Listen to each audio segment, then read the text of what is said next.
God sees women throughout the Bible and always lifts them out. And so it's surprising to me that as Christians, if we believe in the Bible, if we believe in scriptural authority, then why are we adhering to a system that oppresses women, that looks much more like the world around us than this world that God shows us as possible?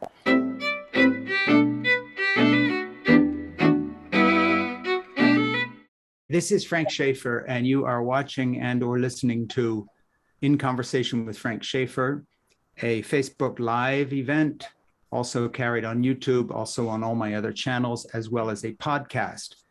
And today, I'm talking to an author and a professor, and I'll introduce her properly in a moment. And she has written a book called The Making of Biblical Womanhood, How Subjugation of Women Became Gospel Truth. So this is Beth Allison Barr, who is an associate professor of history and associate dean of the graduate school at Baylor University in Waco, Texas.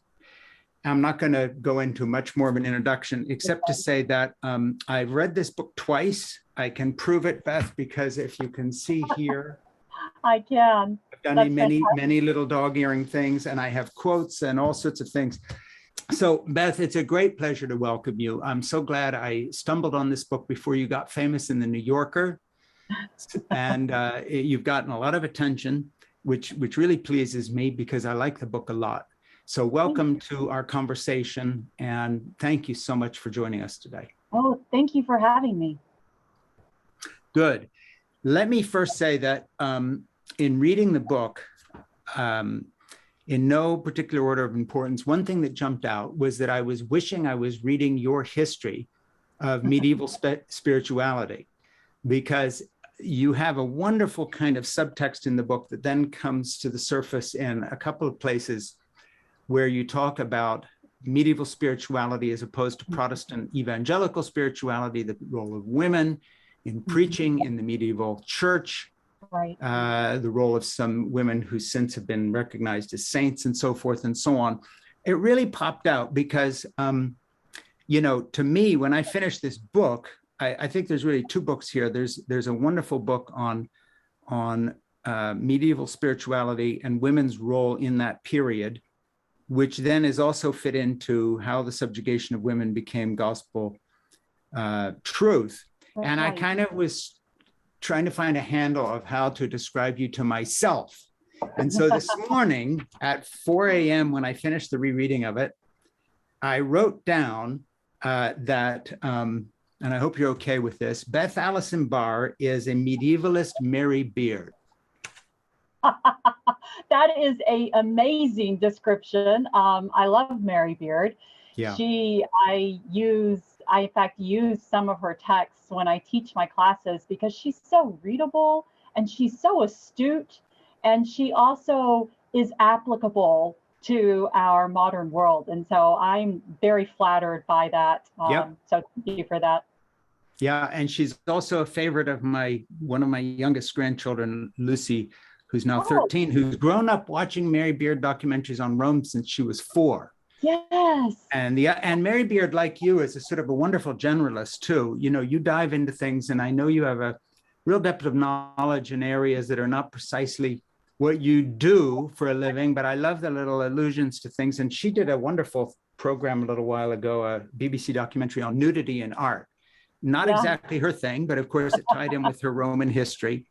So let me get into this book a little bit by Sure. First of all saying I was charmed by the book. I think it's beautifully written, but the big thing here is that it takes us on a journey that begins with your assumptions as an evangelical Protestant married to a pastor before you changed your mind on a number of issues. And I guess the way I would sum it up is on page 2. You say, "This was my understanding of biblical womanhood, God designed women primarily to be submissive wives, virtuous mothers, and joyful homemakers.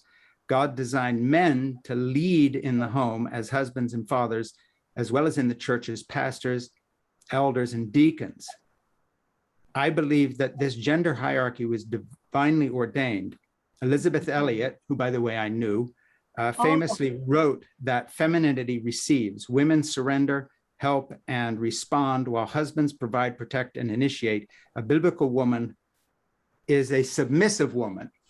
All I'm going to say before passing this whole thing over to you, and I'm going to read some quotes further in this, is that I was raised in an evangelical Protestant tradition that came out of the Calvinist background that you get into later here as departing from the medieval point of view of spirituality. I was a good 15 years into my marriage before I began to realize that I had a choice, which was to stay married to a woman that I adored, or, and excuse the language, continue to be what I later called an asshole by divine right, which is essentially what I was raised to be as a quote husband, father, male leader. So your book is really personal to me because all the bad things you describe, I've been there, done that.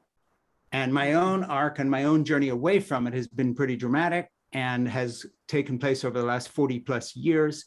Jeannie and I have been together 51 years now. So I just want to say, this is not business to me. This is personal. So that said, I want you to talk about your book a little bit and your own journey as the wife of a pastor who gets fired from his church, mainly because of your stand on some of these things. Give us a thumbnail sketch about the personal part of your journey that informs this book, and then let's get to the substance of what you really say and where you take us. First of all, let's get to know you a little bit. Yes, well, I will tell you that I hadn't thought about saying this beforehand, but in 2005, I was at a history conference, and my son was small, and he actually was the first time that I'd left him like for a weekend, and I ended up having to leave the conference early because, of course, he got sick while I was gone. But the last thing that I heard at that conference was a talk given by Barry Hinkins on your father. And I remember listening to that talk, and it really was a moment where, because I was like, this was my life. I was like, all of these things that were coming out, that were in the water of my small Texas town that I grew up in. How now shall we live, and James Dobson. And, James Dobson was the hum on the radio. It was the hum in the background of the church that I grew up in, the magazines all around, focus on the family, because this is the way that we build America. This is the way that we build our faith.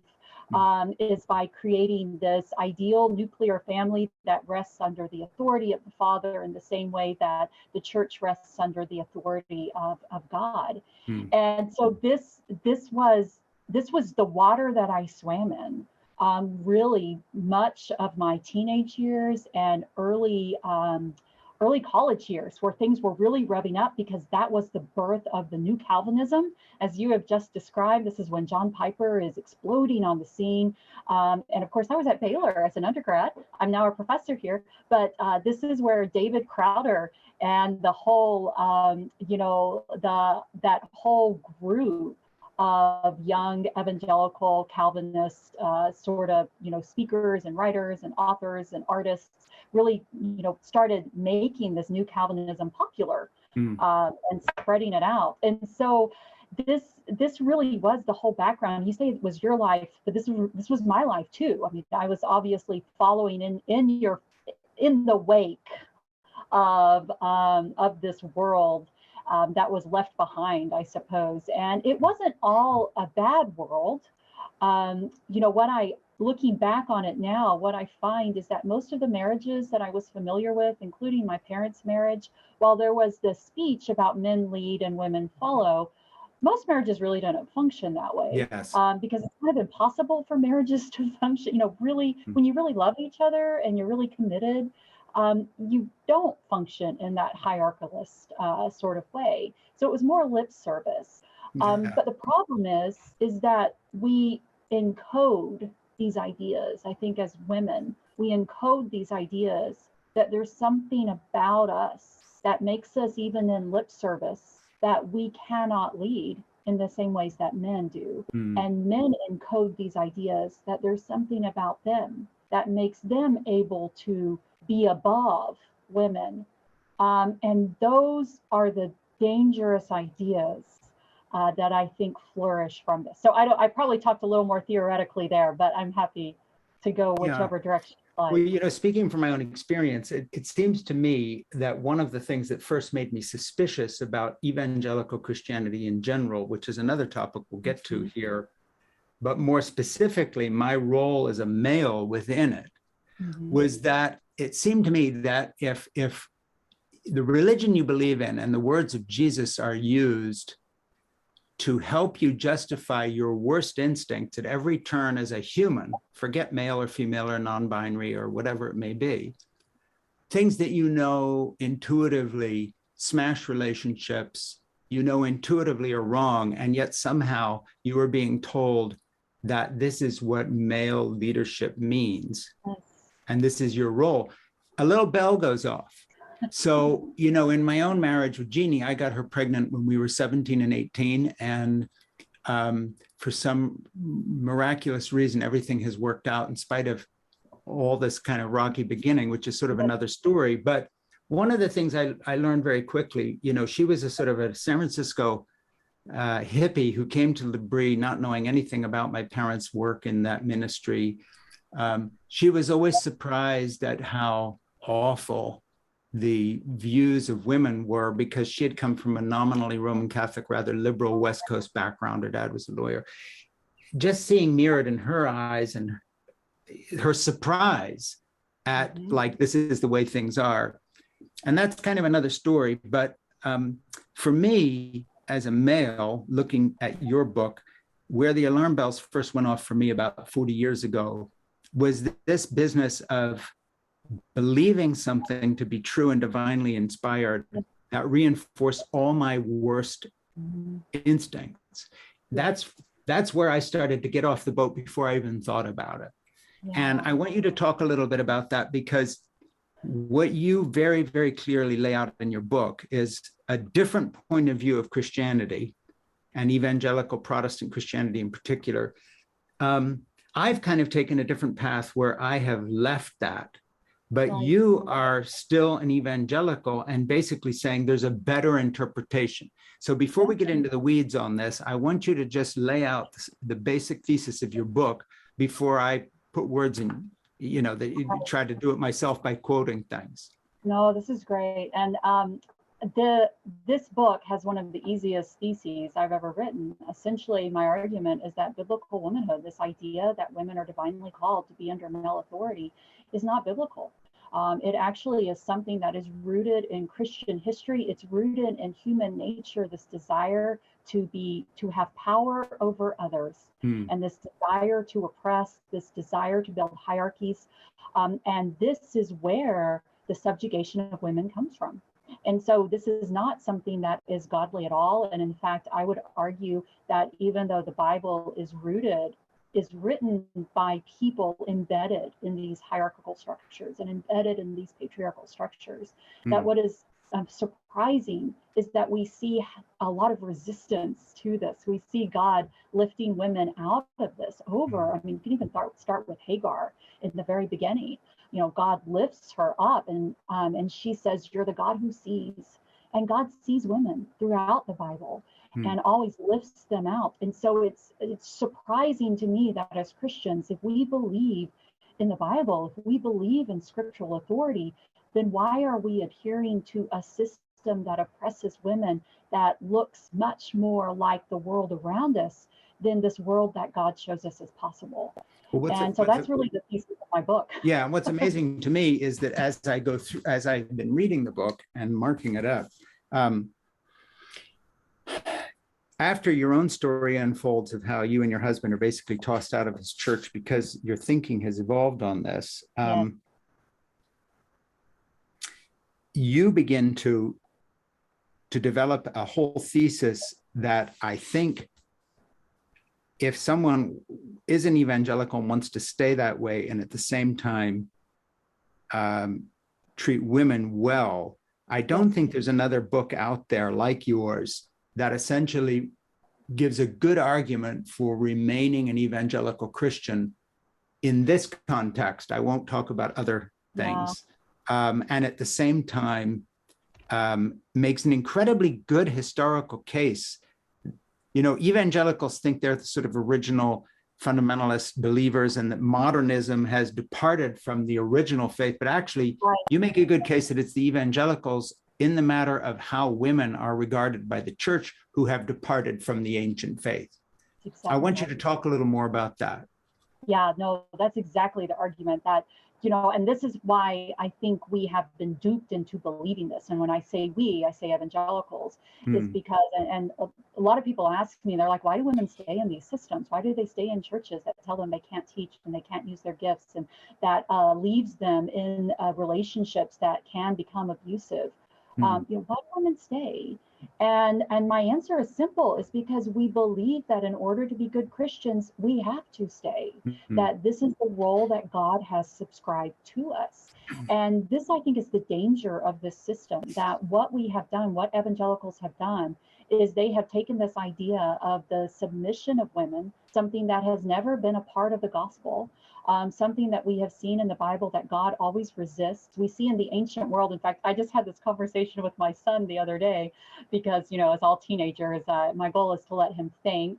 And he said, Mom, what do you think about 1 Timothy 2? And of course, I knew exactly where he was going with that. Well, you're going to have to enlighten my viewers because we're not assuming anybody knows the Bible.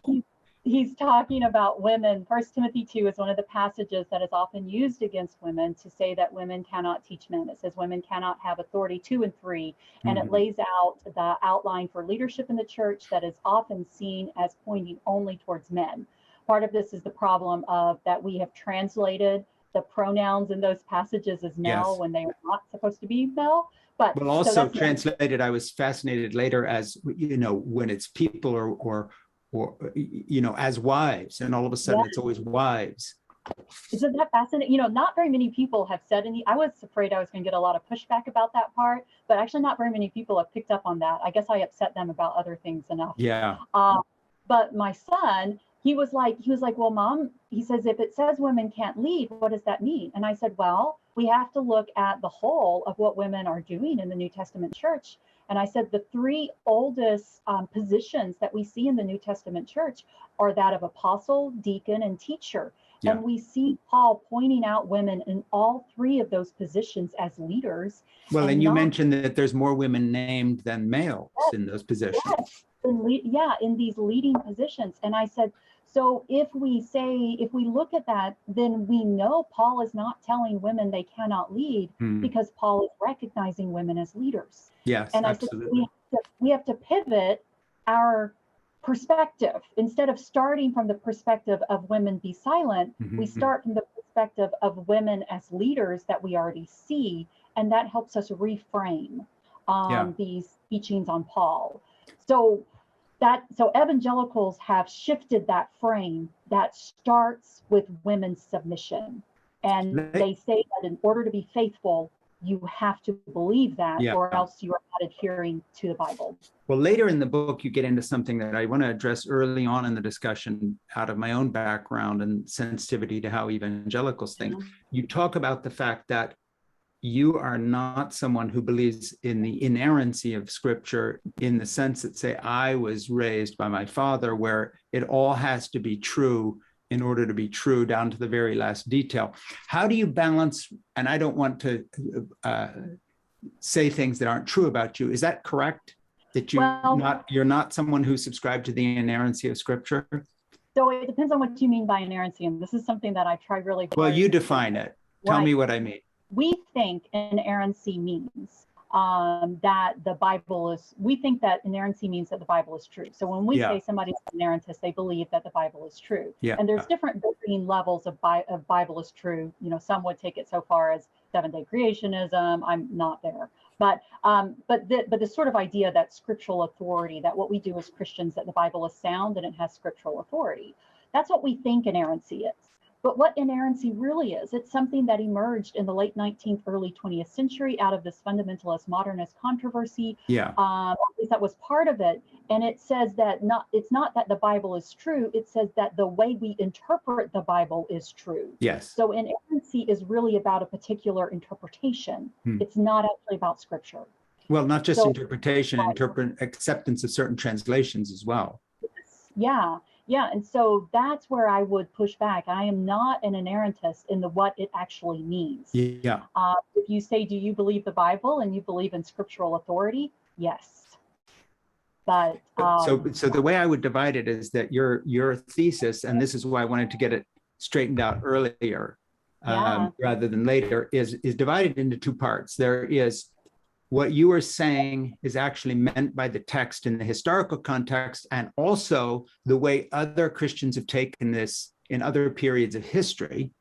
And then you are also saying that when it comes to the inerrancy of Scripture, it's not so much a question that Scripture is mistaken, but that our interpretation, translation, understanding is shaped more by the culture than we shape the culture. Yes, that is so true. Is that a good summary? Am I telling the truth about you? I think so. I think that is, that is pretty good. I mean, in some ways, somebody the other day who was being kind, said, you're a pretty dyed-in-the-wool evangelical. And she said, and I mean that in a good way. And I said, yes, I would say that's okay about me. I am, which I think is causing a lot of people don't know what to do with me, because I do believe in the gospel of Jesus. I do believe in evangelism. I do believe in the Bible, but I don't believe that the directions we have taken it are actually biblical. I think, the emphasis on things like 7-day creationism, fundamentalism, gender roles, these aren't biblical things.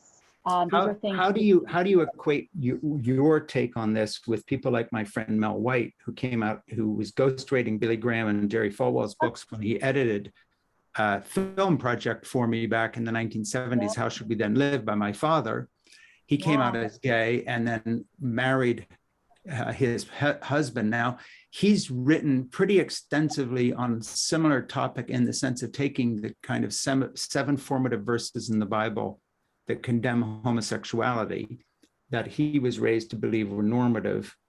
He's taken a sort of a similar journey. Now I can see my old evangelical friends saying, well, this is just a first step to, outside of the camp to heresy. Next she'll be doing this, next she'll be doing that, next she'll be doing the other. Since there are a lot of former evangelicals who have taken similar journeys when it comes to gender and sexual orientation, and believe me, this is not a loaded question. I am totally on your side. I am a huge fan. You are my new Mary Beard. But I want to clarify this so we can go forward into the actual context of the book, and I make sure I get this right. How do you feel about the kind of the same sort of arguments about other areas? You're doing one about women and gender, but there have been very similar things about homosexuality. There have been very similar things about other areas. Where do you fit in with that? So, as a dyed-in-the-wool evangelical, as you described yourself. Yeah, I think for evangelicals, I think what we have to realize is that a whole lot of our rhetoric and our ideas about these topics really were born in the fear of the late 20th century. They really were not born in our understanding of the Bible. And so I think what we need to do is we need to go back to the biblical text. We need to separate it from what we were trained in the 70s and the 80s. There's actually a really good I think it's Netflix. There's a documentary on that talks about some of these conversion therapy. I haven't watched it yet, but I've seen a lot of people watching it.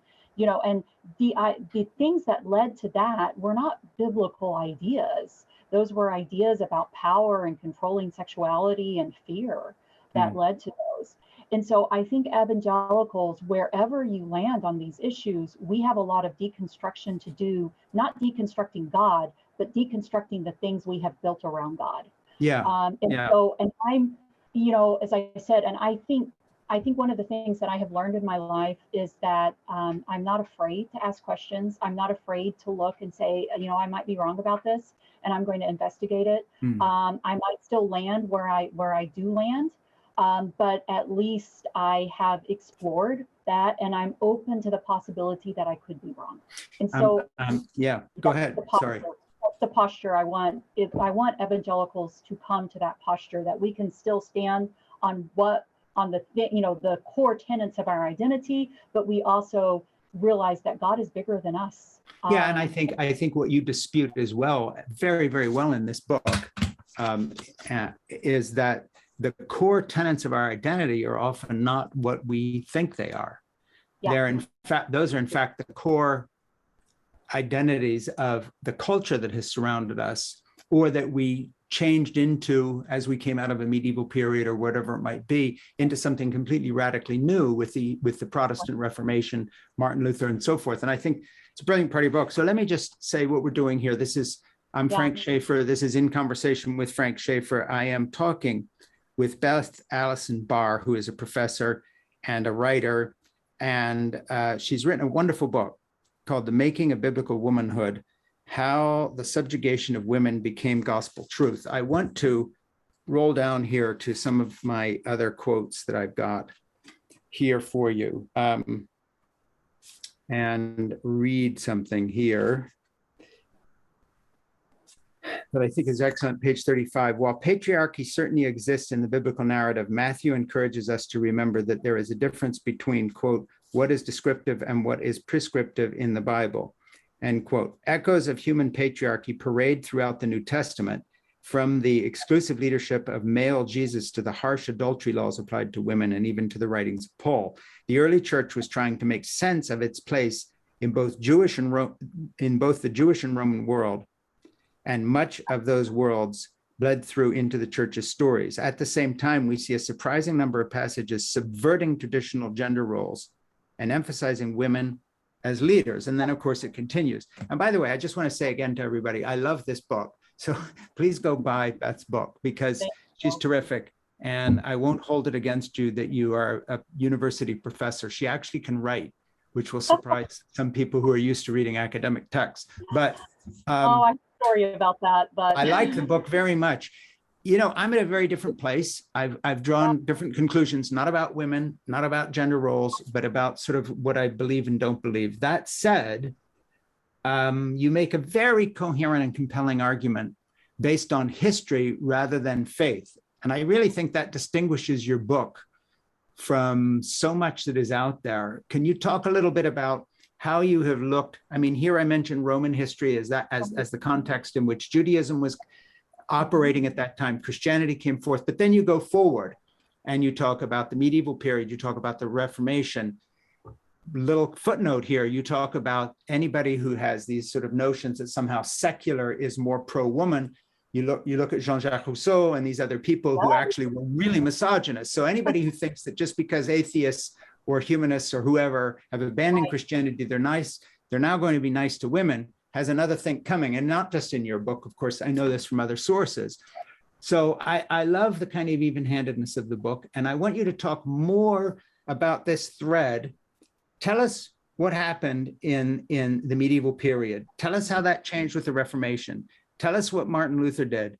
Tell us what the Protestants did. Tell us how it transitioned from being so much more pro-woman to so misogynistic in terms of 20th century evangelicalism. Give us a history lesson, Professor. You can tell the whole thing all in one. Do it. Say it. See what I can do. So I'm really glad that you picked up on this. When I decided to write this book, I thought there are so many books out there that are parsing the Greek and parsing the biblical languages, and they have made so wonderful cases, but nobody is paying attention and reading. And I was like, I'm going to tackle this from the angle of history. If we can put this in the context of church history overall, not skip over the medieval period, then we can really see how patriarchy has not only seeped into the church, but it has seeped into the church over and over and over again, and constructed these similar towers of oppression, and have led us essentially to modern biblical womanhood. So one of the, my first two chapters, I lay out sort of the ancient world and how much of modern ideas about women being under the leadership of men are very similar to what we see in ancient cultures. I kind of hope that would be a shock to some people, to realize that we're, like pagan Mesopotamia. And then, of course, I tackled the biblical part, which everybody was prepared for, and asked us to simply rethink how we perceive Paul when we put him in historical context. And then I moved to a chapter that I think lots of my audience had no idea about. And that was the context of medieval Christianity. And one of the things, and really my primary argument in that chapter, was not that medieval women did not live in a patriarchal world, because they did live in a patriarchal world. Women did not have the same leadership opportunities as men. But the reasons why women didn't have the same opportunities were different. In modern evangelicalism, it argues that women and men are equal before God in body and spirit. There's nothing wrong with women's bodies, but there is this divine order that women have to be under male leadership. And so that's why, and they place it in the marriage relationship, and they even, some of the more extreme ones, write it into the Trinity. In the medieval world, it was because women's bodies were flawed. It was actually had to do with women's bodies, that women's bodies were impure. And so therefore, that the closest to a perfect body was a male body. And that's why only a male body could handle the body of Christ on the altar, whereas a woman could not. But the medieval world had a little more fluid understanding of gender, which a lot of people aren't going to like, but you can go look at the history of it. And medieval women could overcome the frailty of their body by giving up what made them women. They could forsake sex, they could forsake childbirth, they could forsake marriage. And this would make them become more like men, which would allow them to exercise the authority of men. So we have these women who overcame their bodies to be preachers, teachers, and leaders in the medieval church, and were extraordinarily strong leaders. And many of them exercised authority over even the popes in the medieval world. What happened with the Reformation was that the idea that women's perfect job was, sort of in the medieval world, the perfect state was to be a virgin and to be dedicated to God. So not marriage. In fact, I joke with my students that the highest role, not really joke, but the highest role for women in the medieval world was to be a virgin and not inside of a family structure. The second best role was to be a widow, where you've sort of done that, but now you're free to dedicate your life to God. And the lowest position was a wife. The Reformation emphasizes the dignity of the role of wife, which did a lot to help women, because most women were wives. It raised that level of being a wife. But then what it did was it said that the primary role for women was to be a wife. And to be a godly woman was synonymous with being married and having children. And in the early modern world, being married was being legally under the authority of your husband. And so what we find patriarchy shapeshifts from the medieval world to the early modern world. And with this emphasis on wife, which is legally a secondary construct, what they had to do is theology had to shapeshift too. Because in the medieval world, women, if they overcame their bodies, could lead. But in the early modern world, women were always under the authority of husbands, which means they can't lead. So we have a new theology developed that says that women are created to be under the authority of men, not because of their bodies, it's because of the married state. And this is really the inheritance of the evangelical world, that we have picked up on this narrowed role of women, especially with this submissive to men. And we have written, being a godly evangelical woman is to be married under the authority of your husband with children, which is why we don't have room for single women. We don't have room for women who choose not to have children. And we don't have room for women who really are focused, who feel their callings to be their careers. Because in our world, the woman's highest calling has to be as a wife and mother, and everything else is secondary. So was that a quick enough glance over? No, I love that. And it didn't have to be quick, but it was good. One interesting footnote that you bring out in your book is that another thing that shifted and flipped was that there was in the medieval period, women's sexuality and kind of desire and the temptress and so forth, women were the dangerous sexual temptress. Now, it's you've got to dress modestly because those poor young boys can't control themselves. The men, or the young male, is the sexually exercised person, and before that it was a woman. Just talk a little bit about that, because that was interesting. Yes, this is something that totally always surprises my American history graduate students. As I said, and I've learned now that to make sure and help them understand this. But in the medieval world, because women's bodies were flawed, women were perceived as being the more sinful ones. I mean, they took that fruit first. This is the assumption. They took that fruit first. They're more sinful. They're the ones who entice Adam into sin. I mean, there's this wonderful medieval sermon story that is an amplified story of Adam and Eve, in which God, tells Adam and Eve after they've sinned that they have to do penance, because that's part of the medieval theological system. They have to do penance for what they did. And the whole time while they're doing penance, Eve keeps trying to talk Adam out of it, until finally Adam just, shouts at her, woman, you already made us do this, and now you're trying to damn us for eternity. And so there's this idea that it is the woman who is the most sinful one and is always enticing the men into sin. But when, with the Reformation, where we have this emphasis moves towards this godly woman, who is this marriage partner, and that's her sexual, now instead of sexuality condemning her. I mean, that's why a virgin is the highest, because she is above her sexuality. She is not condemned by her sexuality. A married woman, now her sexuality is what makes her a godly woman, because she is married and having children. So that's the highest status she can be. So now her sexuality has to be protected, because it belongs to the husband and to the children and to that family unit that's emerging.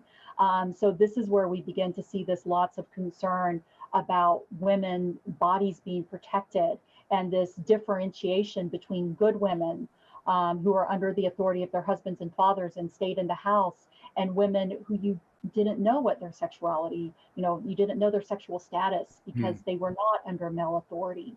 So you can think about the 19th century, this emphasis where, I don't know if people know this, but in the late 19th century, some laws were passed that if women were wandering in the streets at certain hours without male protectors, they could be arrested as prostitutes. Well, very much like the Taliban in Afghanistan.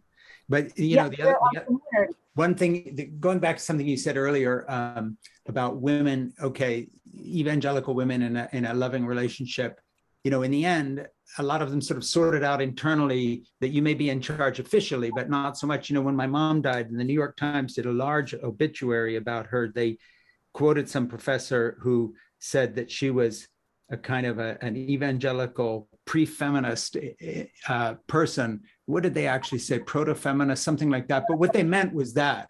And anyone who knew my parents' ministry knew that my mother actually ran the show, and dad was kind of in front. And although actually her books sold enormously well. I remember you mentioned Maribel Morgan in here. Edith Schaeffer writing books, my mom writing books on what is the family and so forth. But Maribel Morgan, who wrote this very popular book in the 1970s, The Total Woman. Our joke was always the totaled woman. After she brought it out, that if you were going to follow her, you'd become the totaled woman. Yes, indeed. But, present yourself to your husband for sex at any time he asks for it. This is your duty. Sort of this mother at home, a sexual creature dedicated to pleasing her husband.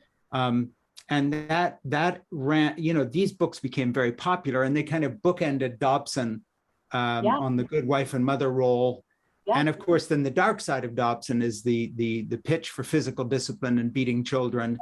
And then the whole subculture of physical discipline, best-selling books that Amazon's had to remove from their charts because of the protests, the legitimate protests, sort of how to, what to use to hit a child and so forth. Also, the submission of children who have to be, quote unquote, broken in order to grow up. And that inner ugly family abusive dynamic is something you don't get into in detail in the book, but of course it is the dark current underneath everything you're saying. It goes far beyond the abuse of women. It goes much deeper than that in the evangelical community. There's something so ugly at the roots of all this. I want you to talk a little about that, even though it's not quite what your book is about. So I've written a blog post actually on this. It was about all I could stomach, because I mean, this is such a dark, horrific side of the underbelly of this. And you can think about it. I mean, I have Lucy Peppiatt is one of my favorite theologians, and I am a very solid, evangelical, as we've said before. But she's one of my favorite theologians, and she says you always have to follow theology to its ultimate conclusion. Where does it lead? And that kind of can help you figure out what is really behind it. And so when we follow this authority, and in fact, I've seen a lot of, clips from these very conservative pastors who talk about how the father is the priest and the king in his household. I mean, this horrific understanding of what men are to be. And if you follow that to its logical conclusion, I mean, it is that these men have complete control in their household. And what is ungodly is to have a disorderly household, not what the man does to the people within his household. And so an example of this is, I'm sure you're aware of them. Your readers, your listeners here may not be, but the Chick tracts. I'm sure you're very familiar with those Chick tracts, which are horrific in so many ways, but they were very prevalent even in my childhood. I remember them. When I lived in North Carolina for several years, we used to find them. My husband, we would always grab them. Whenever we saw them laying out, we'd grab them and throw them away so other people wouldn't get them. But they had a really horrific one that they actually had to recall. And I can't remember the name of it. As I said, I've written a blog post on it, but it was on this horrific household in which this father lost his job. The wife went to work. It made him, he felt like he wasn't in control of his household, and he starts sexually abusing his daughter. And he ends up confessing it to a friend. And instead of rescuing the daughter or calling the police, all of the sympathy is put on this father figure. Like all he needs to do is ask for forgiveness, and it will all he's abused his whole family, sexually abused his daughter, and the response, the focus, the empathy is put on him. I mean, it's this horrific track. And some people are like, oh, well, that's the far extreme. That's not what mostly happens. And I'm like, you're right. That's not what mostly happens. But that is where these ideas lead. When you teach that women are less than men, and that men have complete control within their household, and it is divinely given to them. What do you think is going to happen? If you believe in the total depravity of people, why are we surprised when people behave depravely? Or cover up and always side with the male or the father as if somehow, Okay, so I just want to go back and reintroduce this. The Making of Biblical Womanhood by Beth Allison Barr. Here's the book that we're talking about. You're watching In Conversation with Frank Schaeffer or listening to it on a podcast. I want to go down to another bit here. And you say, no, the problem wasn't a lack of biblical and historical evidence for women to serve as leaders along with men in the church. The problem was male clergy who undermined the evidence. The medieval clergy couldn't explain away Mary Magdalene preaching. So they made her an exception because she was an extraordinary rather than ordinary woman. Ordinary women's ability to follow her example was diminished. I couldn't help remembering a favorite quotation from the New Testament scholar Ben Witherington, quote, "No, the problem in the church is not strong women, but rather weak men who feel threatened by strong women." I really like that. And I imagine you run into some of that in terms of rolling this book out. I think of some of the men who are still in charge of the evangelical machine, and you have to appear on the horizon as somewhat threatening to them.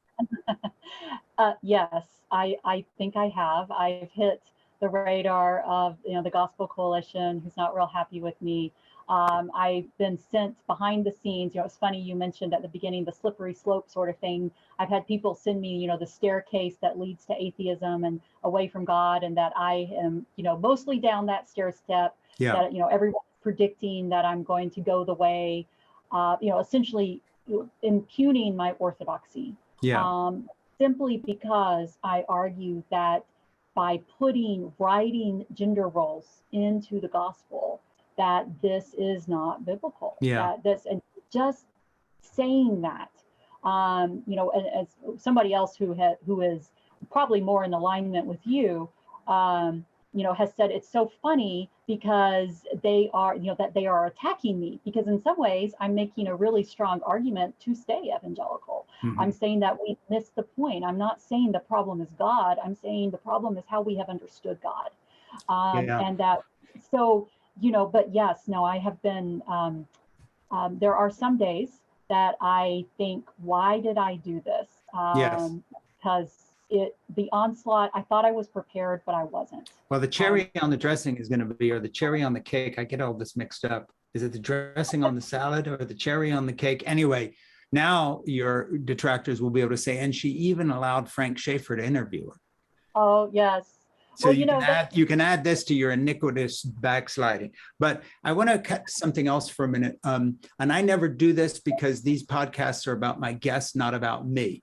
But one of the reasons I was excited about your book is that it got published a little ahead of a book of mine that's coming out November 2nd, Fall in Love, Have Children, Stay Put, Save the Planet, Be Happy. And in that book, I make an argument for the fact that the first beneficiary of feminism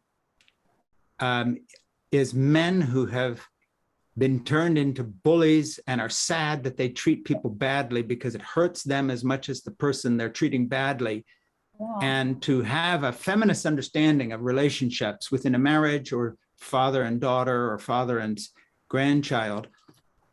I think feminism has been good for women, but it has been terrific and almost an evolutionary step forward for men who come to a real gut understanding, not of some duty towards women, but toward a duty towards themselves as a caregiver, who has shut off that whole part of their character in order to be, quote, a man.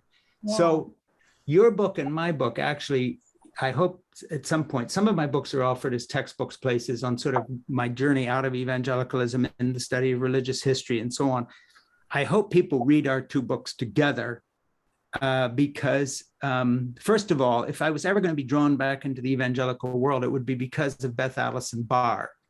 All right. You are a really good example of everything I remember about Christianity that, as an evangelical, that I miss. You remind me of a tremendously luminous, gifted part of evangelicalism that I miss horribly. You're a great example of everything that is good about Christianity. And in the context of coming out of the Trump years, where so many white evangelical voters became his followers and still are, I would put you out there as a kind of an example of saying, hey, let's not write everybody off. There is Beth Allison Barr, and it's not because of your book about women. It's because of your scholarship that comes through, your love of the medieval world, your love of culture, your drawing upon history, making rational arguments, willing to deal with facts, and not getting us into the realm of superstition and mythology. So I just, first of all, want to really thank you, because the last couple of years have been really dark for me, Beth, in terms of just looking at where my people, even though I'm not part of it anymore, have gone. Yeah. And deep hurt. And I felt a real sense of healing being touched by your book, in that, hey, this is what the best of this is. And it really touches me. I just got to tell you, you really reached out and touched me through your book.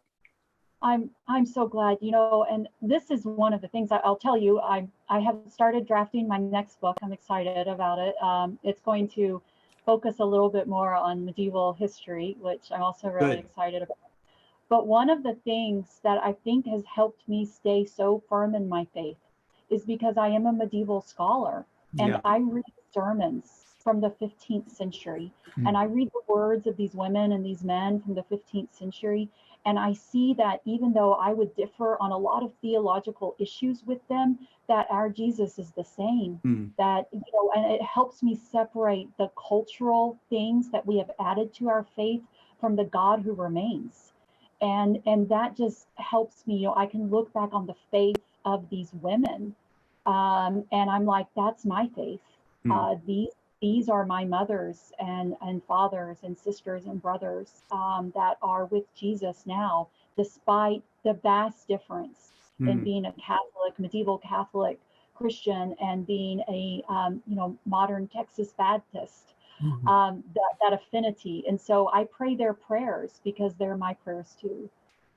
So Yeah, and I think I look at that, and I was wondering at the end, I wrote a little note to myself because I've known some very famous converts to the Roman Catholic Church, like Malcolm Muggeridge and others who over the years were family friends. But, I yeah, wrote a little note somewhere and I put a question mark. Is Beth going to wind up being a Roman Catholic? I have a little question. Or is she just going to sort of go high church, inclusivist, C.S. Lewis, Anglican or something? Because it seems to me you're still on your own journey. I mean, correct that's me funny. if I'm wrong, but it just seems to me that, I think this is a snapshot of you right now.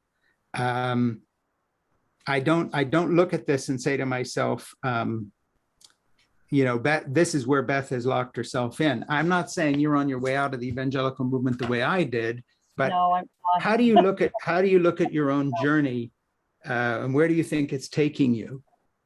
So, I'm talking that's about spirituality now informed by history, which I'm going to say again to people watching, spirituality informed by knowledge of history instead of this Bible verse says. Rather, what does the whole historical witness to the gospel say? Is that fair for me to put it that way? I think that's your point of view. So, but I'm also very much, I believe that it is informed by me being a Christian and the Holy Spirit indwelling within me, helping. And so, I mean, I still firmly believe that. And I don't know. I mean, my journey began a long time ago. And there were whiffs of it, even as I said, in 2005, when I was still very much immersed in this. And I remember hearing that talk and being like, whoa, this is cult, I know what this is. And I know this is not my faith. This is something built around my faith. Yeah. So I think I was able to discern that really early on. I think as a historian, I see how our preferences for theology and our church choices are really very much informed by the culture that is around us. And a lot of it's individual preferences. There are core tenets of theology about who Jesus is and what God has done for us all, and the Trinity, and salvation. And I would hold very firmly to those.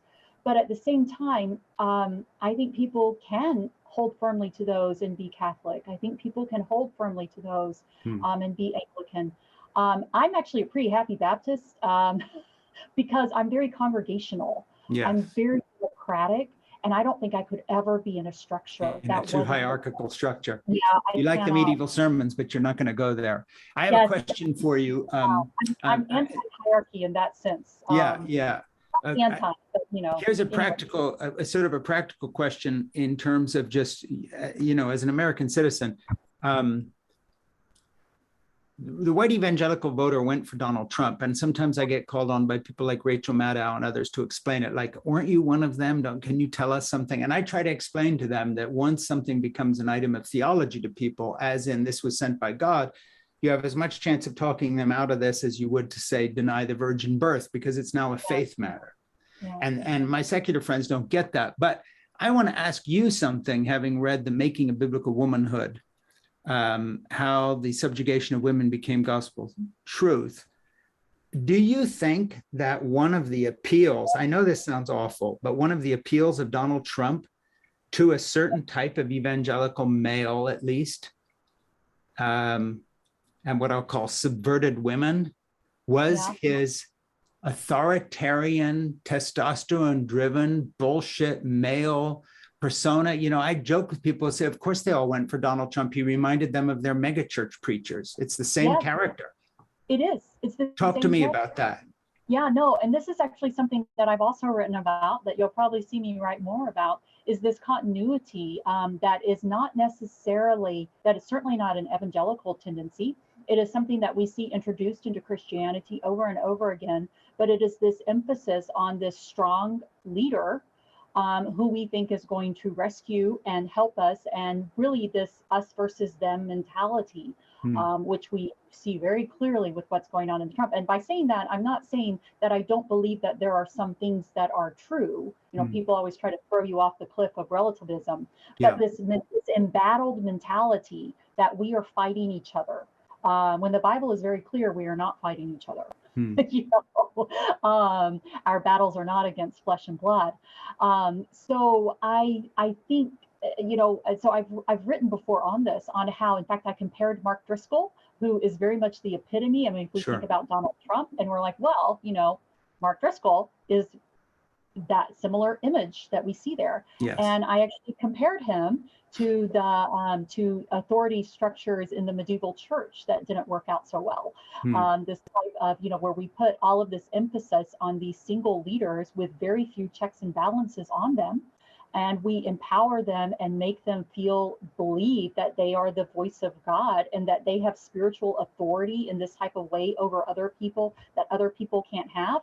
And then as I said, we don't have any controls on them. And are we surprised that we end up with people like Mark Driscoll, you know, who's not only just screaming from the pulpit, but is, you know, telling wives that they have to be porn stars for their husbands, that's what it means to be a godly woman. Donald Trump is very much in this structure, and it is a structure that is not Christian. It is American and also human driven, this emphasis on power. And so, you know, historians say all the time, history doesn't repeat itself, but it rhymes. And Donald Trump rhymes with Christian leaders of the past, as well as with non-Christian leaders of the past. Well, and frankly, a lot of our big Christian names, who I happen to have known personally over the years, were genuinely and willfully con artists. And people went for them, you know, and I know these guys. I'm not saying every Christian leader was, and some started out sincere and became, but there are a few that I know who got into it as con artists, stayed con artists, and died as con artists or retired. And, you know, folks that I knew personally, like Oral Roberts and his son, Richard Roberts, and these other guys knew exactly what they were doing. And it was all about the money, power over other people, sexual availability of people in their lives, male or female, because, you know, you could throw your power around. Very much Donald Trump in other fields. So in a way, almost, I think a lot of evangelicals were trained to accept his vision of male leadership, combined with just getting used to the lingo, mannerisms, and tics of you know, being led by con artists. I want to ask you a question about the book, In the Best of All Possible Worlds. Do you think your book, The Making of Biblical Womanhood, would change any minds of some of the men who run the evangelical show, and or foster enough of a pushback and a little bit of a female-led revolution in the ranks of evangelicals, not the general culture, so that a couple of years from now, evangelicals would have a little bit of a better reputation with folks who have written off the whole movement as simply nothing more than a Trump cult? Maybe. I don't know. I'll tell you, when I wrote that final chapter, it was not the chapter that I had told the publisher I was going to write. I told the publisher I was going to write a chapter called Remaking Biblical Womanhood. And I got to the end and I said, that's not what I'm writing about. I'm not writing about God telling us how to be. I'm writing that God calls all of us and to be whatever he calls us to be. You know, it's about freedom. It's about true gospel is about freedom in Christ. And we've made it about a prison of our own, you know, of our own making. That's another famous quote. So when I got to that chapter, it really kind of poured out. You know, there were different pieces of it that I pulled together from some of my other writings and things that I'd done. And I was like, it was my plea. It was really a desperate sort of plea. You know, some people have said that they think my tone is self-righteous in the book. And I'm always surprised by that, because I'm like, I was desperate when I wrote this book. I was really desperate.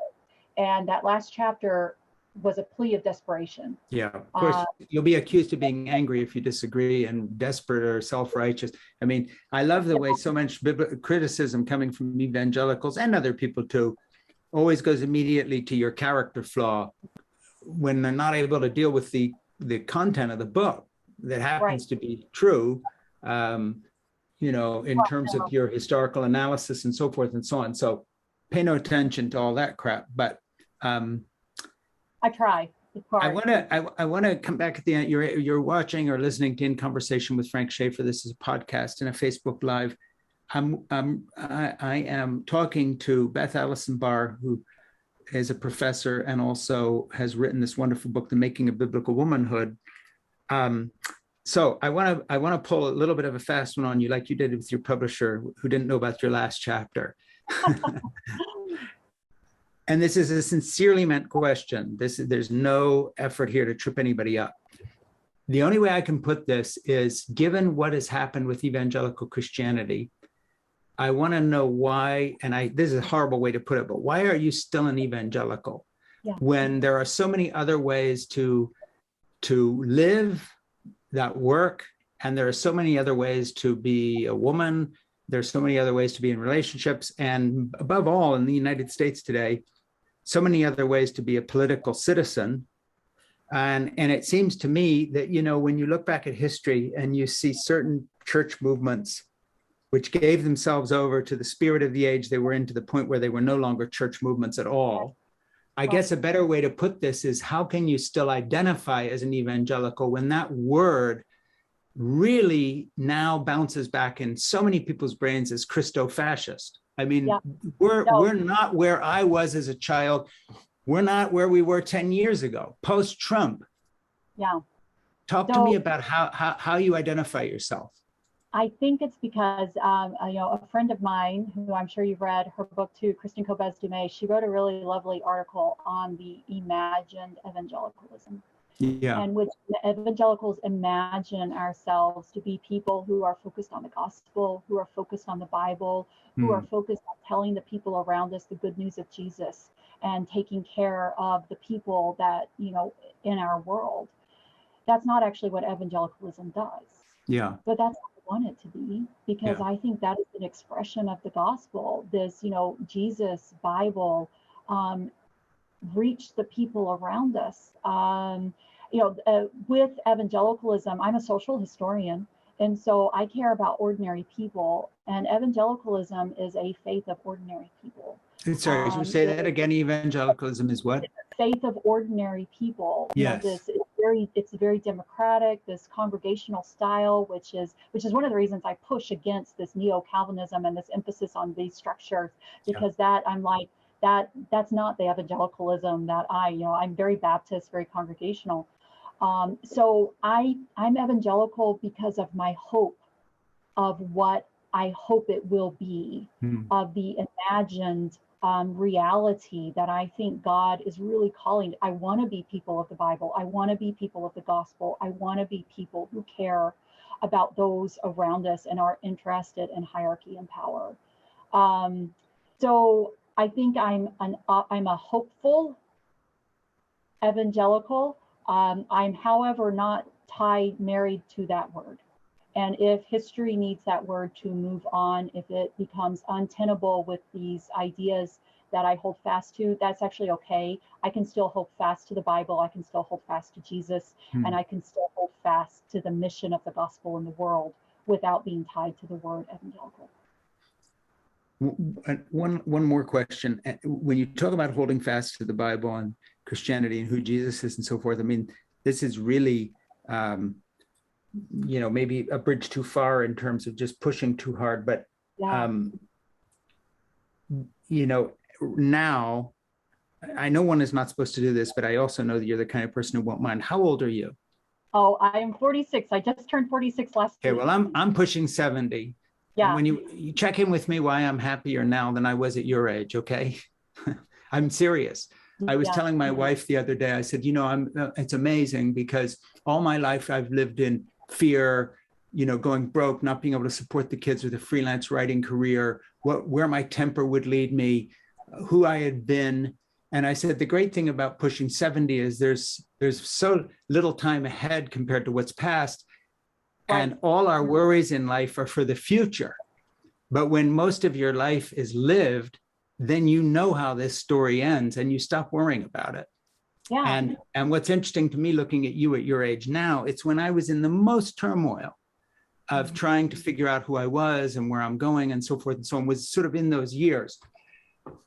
So again, you may not agree with this, but I think our conversation here is a snapshot of where you are today, not where you'll be when I'm doing another podcast with you when I'm 80, which I will do on your 5 books down the road.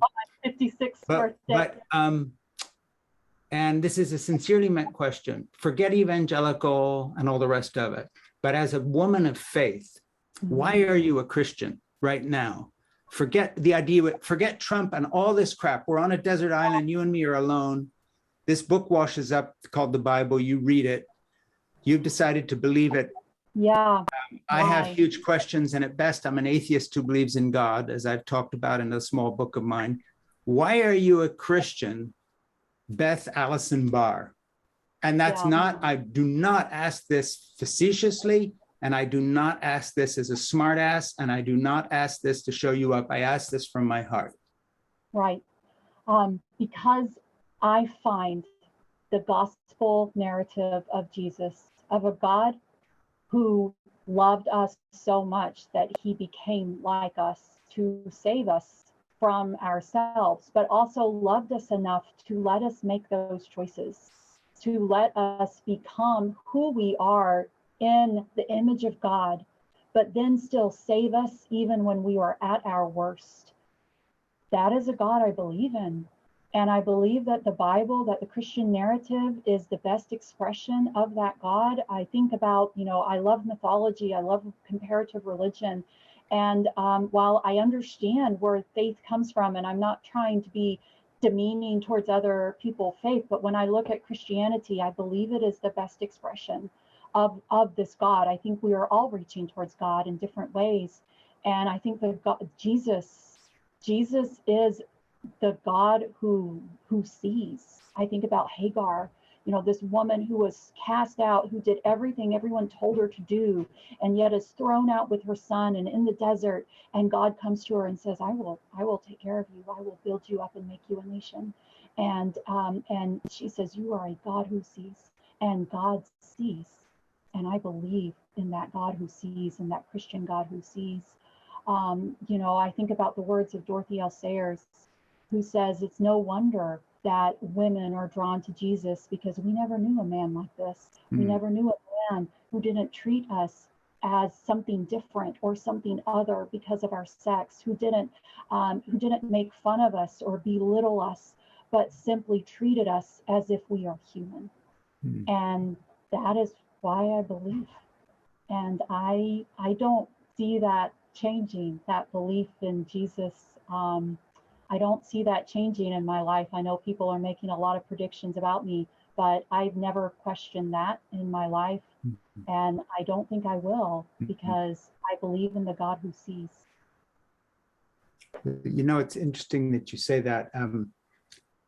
The way I would put a similar thought, and we'll wrap it up here. I'll give you the last word after I say this. I talk about my own journey away from the evangelical faith. And of course, I started going to a Greek Orthodox church because I liked the liturgy, and I've been going there for 30 years, taking my grandchildren, whether I believe anything at all in terms of the truth questions. Right. I do not know. However, I pray a lot. And I get up every morning and I pray for my family and my children. Right now, I'm praying for my friend, John Pavlovitz. He's having some surgery, and the son of another friend of mine, and so forth and so on. I have this list, and I go down my staircase every morning and I remember each of my children and grandchildren, and then add more people down the rest of the stair. Where my struggle comes in is I do not know if I am heard. But the impulse to pray is driven by a sense of gratitude for my failures and seeing direction in my life that never would have happened had I always gotten what I wanted. Yeah. And I see much more guidance there. So the funny thing is, I wouldn't be able to argue on an intellectual basis or the sort of apologetics my father always delved into, the truth of Christianity. But when it comes to my sense of a loving God and prayer in my own life, and what I pass on to my grandchildren, who I pray with around the table before we eat, that has not gone away. So I live in a sort of a paradoxical place where I've accepted the paradox and the uncertainty and the unknowing as part of faith itself, without trying to resolve it and come to a, quote, stronger faith. For me, that is the faith, the unknowing, but at the same time pressing forward. Someone asked me the other day, actually it was Christopher Hitchens a few years ago, who the New Atheist guy, the author, you might know who he is, who was calling me after he read my memoir, Crazy for God. And he said, why aren't you one of us? Why don't you end this book saying you are an atheist? And then I wrote this little book, Why I'm an Atheist Who Believes in God, as a sort of reaction to Chris's discussions with me back and forth. But here's a really odd way to put this in terms of women and the influence of women, but more than that, just the influence of life and the truth of Christianity.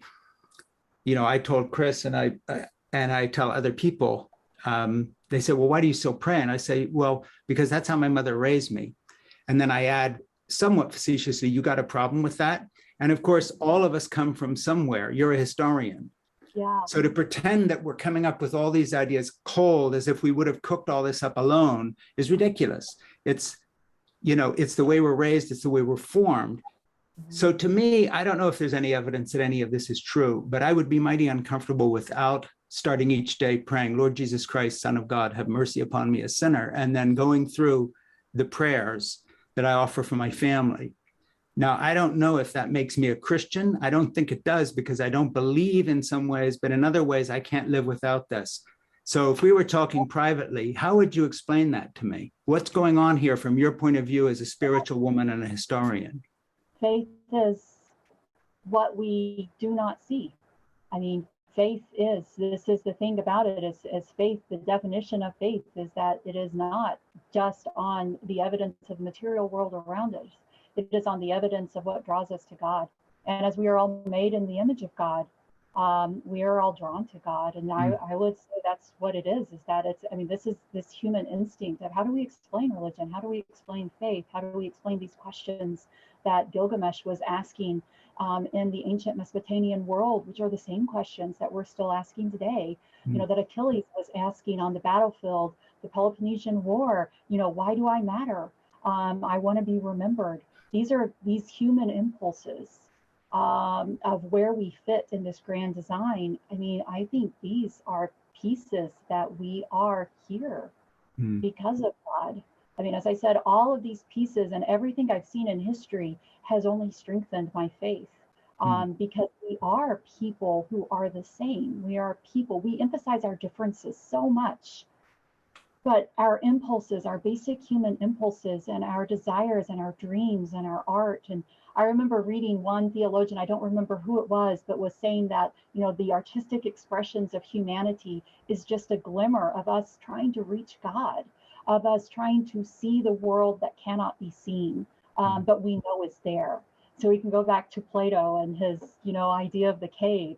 And which is also echoed in Paul, is we only now see through a mirror dimly, but one day we will see just that God who sees us. And so, you know, I think maybe that would be that impulse in you that knows that there is a God.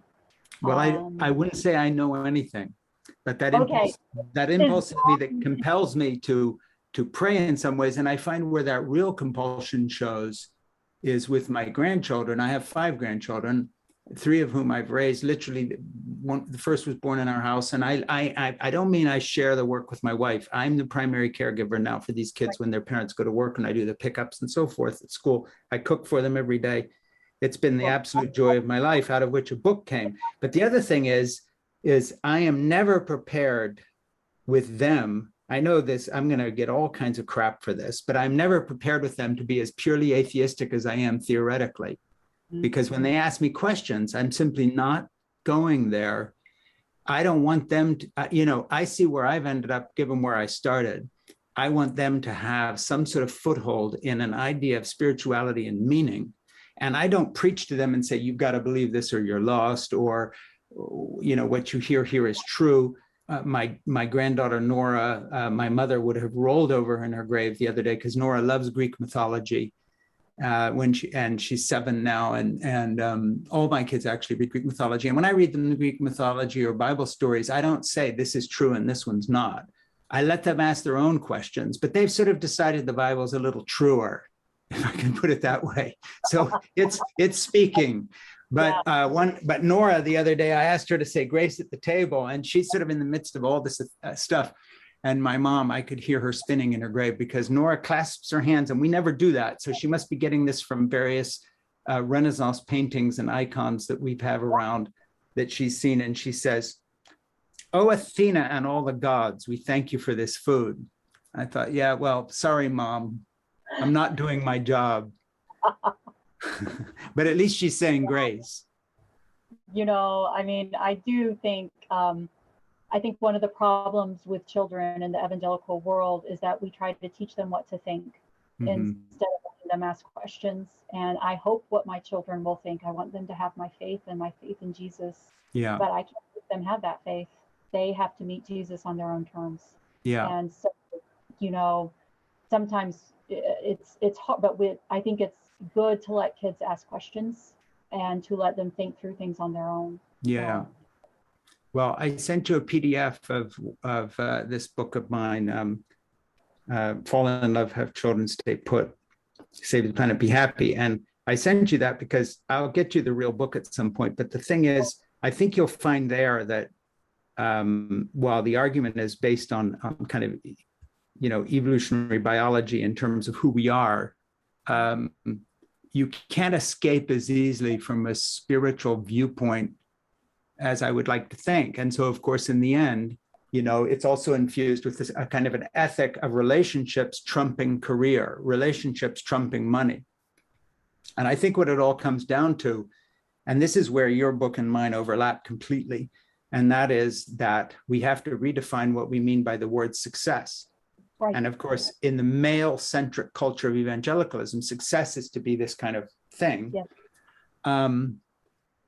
Obviously, this is not who Jesus was or what he preached. No. And so, you know, your book rings so true, but I think it also applies to the culture, and that is the culture of career over relationship, defining ourselves by job title and income. I mean, this is what's destroyed the planet for a start. And I think that the case you're making here for biblical womanhood is a case where the most wonderful thing about, you know, your view is that a woman as a human being comes first. And then all these definitions of wife, mother, lover, virgin, careerist come second.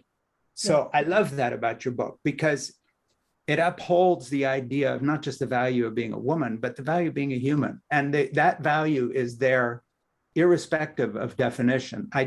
Perhaps I'm reading into it, but I think you and I are very much on the same wavelength.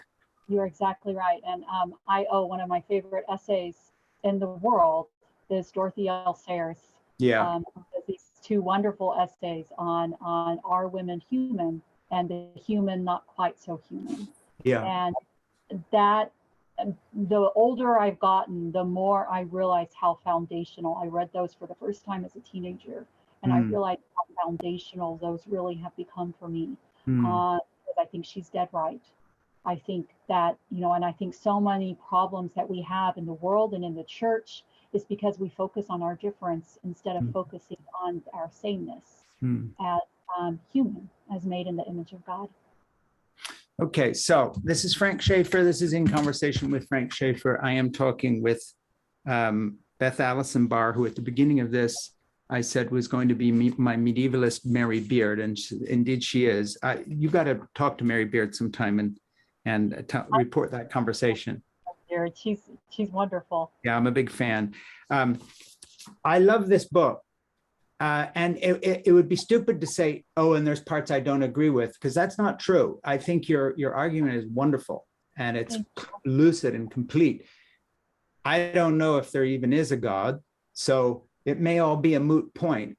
But insofar as the discussion about God and Jesus and all these other things impacts the lives around us, your book is incredibly important. And when it comes to the expression of your own faith, I find it, you know, wonderful and very beautiful and very moving. And you've given me a lot to think about. I'm so glad. Thank you. So I thank you for this time, and count me as a friend. You know, or as I tell my grandchildren who come back and talk about bullies, I say, show me your enemies. Yeah. So, you know, you've got me in your corner. Whatever, come hell or high water, Beth Allison Barr, you can count me as a friend. Thank you.